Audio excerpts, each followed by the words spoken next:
দীর্ঘ 6 মাসের ভাবনাকে একটা আস্ত ফুড কর্নারে পরিণত করার গল্পটা আজকে বলবো। হাই, আমি ইপ্সিতা।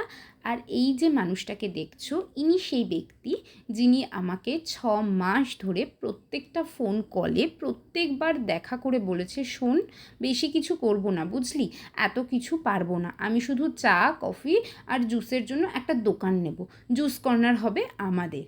কারণ এইসব ফুড বানানো তো দূর, ভাবতেও ভয় পেত। হঠাৎই রাতারাতি জুস কর্নার ফুড কর্নারের রূপ নিল, আর ডিসাইড করা হলো উনি নিজেই সেখানে খাবার বানিয়ে পরিবেশন করবে। হ্যাঁ, ব্যাপারটা একটু ভয়ের হলেও বিশ্বাস করো, ভাবার সময়ও পাইনি। স্বপ্ন পূরণ করতে আবারও দুজনে ভবঘুরের মতন বেরিয়ে পড়লাম। 1 সপ্তাহের মধ্যে খুঁজে পাই আমাদের স্বপ্নের ঠিকানা, আমাদের এয়ার ইটারি পয়েন্ট।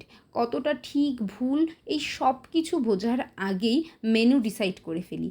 আর আজকে দিন শেষে চেনা মুখগুলো, মানে তোমাদের মুখগুলো যখন রিপিট হতে দেখি না, অথবা তোমাদের ফুড টেস্টিংয়ের সেকেন্ড বাইটের ফেস এক্সপ্রেশন, বা তোমাদের মুখের একটু হাসি, হ্যাঁ, ঠিক তখনই আমরা রিয়েলাইজ করি, yes, we were right. And trust me, এটাই আমাদের সারা দিনের পাওয়া। সবাইকে অনেক অনেক ভালোবাসা, অনেক ধন্যবাদ। That's for today, by.